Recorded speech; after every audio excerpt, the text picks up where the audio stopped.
Hi, this demonstration shows the coordinated use of aileron and rudder to roll on a heading. Rolling on a heading is not something we normally do whilst flying, but it's an excellent way to get a feel for the controls and to practice your coordination. You'll know when you've got it right, the string will remain centered as you roll and the instructor will be highly impressed.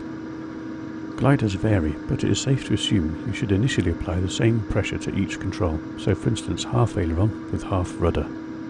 Now let's roll left and right around a heading towards the lakes in the distance. Apply left rudder and aileron together. Now to roll right, apply right aileron and rudder.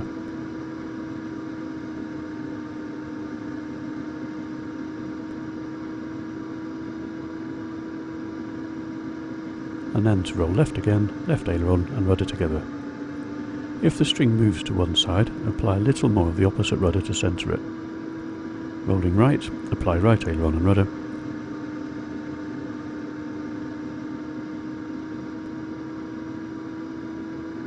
And then levelling up, check attitude and speed. Then move on to the next lesson. That's the end of the demonstration. See you soon.